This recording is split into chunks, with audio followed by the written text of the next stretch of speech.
Welcome to the I Will Be Your Church podcast virtual sanctuary. Be strengthened today with the truth of God's love so that you can say to your families, your friends, your co-workers, and your social media worlds, I will be your church. Your host for today's episode is Joanna Church. As we continue to look at the miracles of Jesus, today's miracle and scripture teaching is from the book of Luke, chapter 9. Now Jesus called together the 12 disciples and gave them the right to exercise power and authority over all the demons and to heal diseases. Then he sent them out on a brief journey to preach the kingdom of God and to perform miracles and healings. And he said to them, "Take nothing for your journey that might encumber you, neither a walking stick, nor a bag, nor bread, nor money, and do not even have 2 tunics apiece. Whatever house you enter, stay there until you leave that city. And as for all those who do not welcome you, when you leave that city, shake the dust off your feet, breaking all ties with them, as a testimony against them that they rejected my message."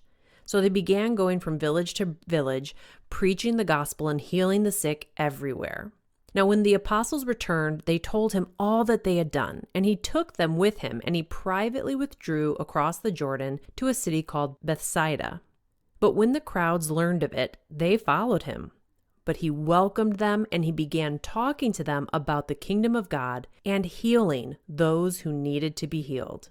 Now, as the day was ending, the 12 disciples came and said to him, "Send this crowd away so that they may go into the surrounding villages and countryside and find lodging and get provisions, because where we are, we're here in an isolated place." But Jesus said, "That isn't necessary. You feed them." They said, "We have no more than 5 loaves and 2 fishes. Well, unless perhaps we go and buy food for all these people." For there were about 5,000 men in this crowd. And he said to his disciples, "Have them sit down to eat in groups of about 50 each." So they did so and had them all sit down.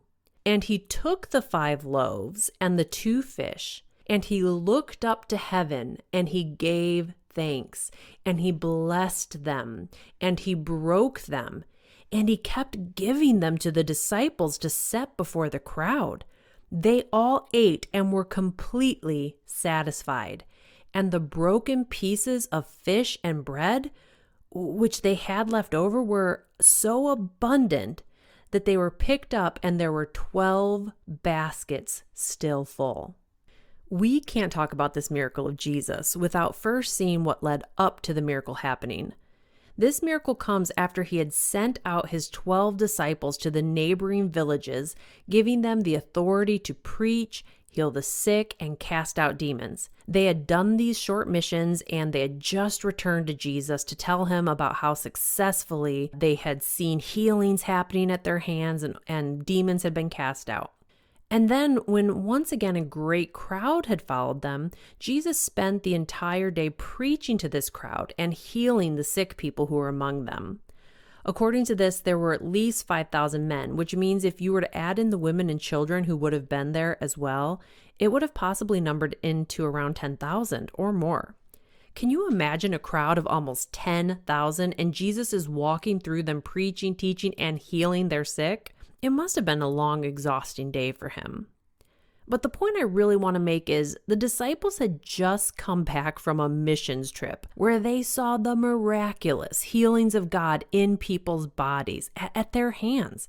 They had just spent a day watching Jesus perform even more healing miracles. And yet, when it came to finding a way to meet the physical needs of the people gathered there, just the everyday need of needing food, including their own. They needed it too. They were stumped by this. They only had a couple loaves of bread and a couple fish. Now, the disciples surely cared about the people and wanted to see their food needs met. I mean, they told Jesus, send the crowds away into neighboring villages to find provisions. They even offered here to go themselves and buy enough food for the people. Which, let's pause here for a second. Tradition has you believe that Jesus and his disciples were super poor, and yet they had enough money to have a treasurer, which, by the way, happened to be Judas. And they had enough money to offer to go buy almost 10,000 people food to eat. So yeah, let that sink in a little. So when Jesus says to his disciples, it isn't necessary for you to send them away, and it's not even necessary for you to go and buy all these people food. You feed them. Their minds must have been a little blown. Yeah, they had seen some healing miracles happen, and they had seen water turned into wine at the hand of Jesus, and they had seen powerful demons cast out. But what was he even suggesting they do here? I mean, how could they feed thousands of people with just 5 loaves of bread and 2 fishes? I mean, that was barely going to be enough to feed the 12 and Jesus. And of course, like I always say, I love what Jesus does here next. Now, there were times when Jesus chastised his disciples for their lack of faith, typically after he had just demonstrated something to them and then asked them to go do the same, and they couldn't because they didn't really believe. But what he had just asked them to do, feed thousands with a small fish dinner, he knew that asking them to do this was something totally outside of their realm of comprehension. So what he does is he demonstrates how to take what is in the natural material world and multiply it to meet the needs of others supernaturally. He has the disciples organize the people into smaller groups of 50, and it specifically says he had them have the groups all sit down. Now, why do you think he had them do this? Well, imagine a hungry crowd of thousands witnessing a miracle of mass food production, all standing up and pressing to get that food. I mean, the strongest would push through and trample the weakest. Some people would get to eat, and some people would starve. So Jesus, knowing what he was about to do, had the disciples break up this large crowd and have them all sit down together so that everyone would get something to eat, from the youngest to the oldest, from the strongest to the weakest. Because when God provides for his people, he is not willing that any should be left out. So remember to ask yourself, if you are involved with the church, is your church making sure that from the youngest to the oldest and the strongest to the weakest, that you are providing for all of them? That's a side note. All right, well, then came the demonstration of what the disciples not only could have done, but should have done if they had understood the power and authority and the vastness of that power and authority that had been bestowed upon them by Jesus. He took what they had in the physical, the fish and the loaves. He held those up to heaven as an offering. I mean, this was his supper he was about to give away. And he gave thanks for that food to God. Then he spoke a blessing over that food.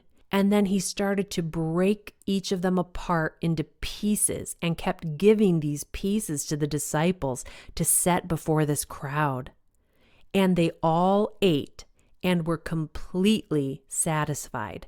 And the broken pieces which they had left over that were picked up made 12 full baskets of fish and bread. So let's break it down. He took what he had in his possession. He looked up to heaven. Now, those words looked up in the Greek actually mean getting a recovery of sight. So he takes his eyes off of the lack, the only a couple of fish and a couple of bread. He takes his eyes off of that and he places his eyes on the spiritual realm of heaven, where there is power and creation and provision. He regains his sight of the power of God and he doesn't look at the lack. Then he offers it to God and he thanks God for the provision he had been given, even though it didn't seem like much. This is all I've got, God, but thank you for it. Thank you that you've put even this little bit into my hands. Then, and I really love this, he speaks a blessing over this food. Now, the word blessing in our modern culture has really been dumbed down and trivialized. We think that blessing is thank you God for this good food, amen. But that word blessing in the Greek actually means he spoke well of the food. He spoke well over it and he praised it. He actually praised the food. He blessed it. He called it blessed. That food, that little teeny bit of food, that little offering that he had, that little bit of provision, he said, this is enough. And I praise you. I speak praise over you because you will be enough. And when he had finished this demonstration of blessing and retraining your eyes onto the spiritual realm, he started breaking off pieces of bread and fishes, and somehow, as he was doing this, the supernatural power of the realms of heaven flowed through Jesus into the very molecules of this food and caused it to continually regenerate and regenerate and regenerate until there was so much food that every one of those thousands upon thousands of people were completely satisfied, and there were 12 additional baskets full of food left over. And the truly amazing thing in this story is that Jesus had said to his disciples, "You feed them," meaning they didn't just have the power and authority to heal sick people and cast out demons. He had also given them the power and authority to multiply matter. That will knock your spiritual socks off, especially when we get to our final season 1 episodes, where we learn that the same Spirit that gives the power and authority to those 12 disciples, it has been given to anyone who believes and receives him. But I don't want to jump ahead and spoil that surprise too much. Okay, so right now you might be thinking, this all sounds pretty cool, but what does it mean for me? Well, I want to end today's episode with an assignment for you. It sounds like a simple assignment, but it actually requires a complete changing of your thinking, a changing in your attitude towards what you have in your possession to offer to other people. It requires a recovery of your sight in regards to the power and the potential of the realms of God. It requires an offering on your part, and it will require thankfulness in the midst of any lack you may currently have. And finally, it will require you actually opening up your mouth and speaking words of blessing and praise. Here it is. I want you to look at this demonstration that Jesus gave to us, and then recreate it in your life in some way. Look around your circle of influence and see where there is a need. This could be with your immediate or extended family. It could be in your work. It could be in your community or your church. It could be with your neighbors or a friend group. Identify the need and then look at what you have that, if it was multiplied, could meet that need that you see in others. It could be food, clothes, equipment, transportation, even money. Something tangible that you can put your hands on. And even though it may not seem like much, or it may feel like if you were to share it, it might mean that you would have to go without or have less. But that's okay. Take it in your hands. Lift it up to God and say, God, this is all I have, but I offer it to you to help meet the needs of others. Then change your thinking about how it's not much or it's not enough. Recover your sight of the power of the kingdom of God and the spiritual realms, and see this thing that you are offering as not enough, but more than enough when put in the hands of a creative God. Thank God that you have that little bit. Thank Him for providing you with material goods, no matter how sparse they may seem. And then start speaking the blessing over the object. Speak well over your belongings. They are about to become seeds that bear much fruit. And if you don't know exactly what to say, simply say, I speak the blessing of God over you. I speak the blessing of multiplication over you so that you can bless others. And then start giving it away to the people you identified as having needs. And watch as you discover that when you start blessing others with what you have been blessed with, even if it's little, even if it seems small, God will find a way to regenerate it, refill it, restore it, and bless you even more. Don't believe me? The story ends with 12 leftover baskets of food. Ever wonder why there were 12 baskets?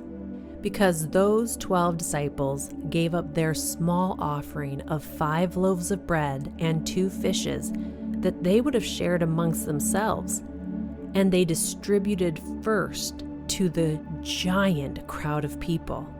And in return, they each ended up with a full basket of food for each of them and any of their family who may have been traveling with them. So they actually ended up with more than what they had given up. Today I speak the blessing of Almighty God over you, our listeners. I speak wellness over you. I speak praise over your lives. I thank God for your lives and what you can do with your life as you start to give it away.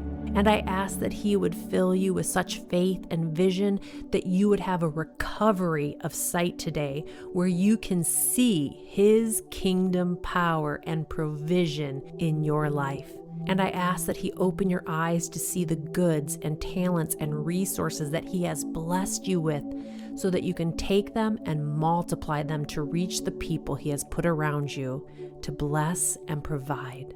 Now go out in the multiplying power of God and go be the church in your world.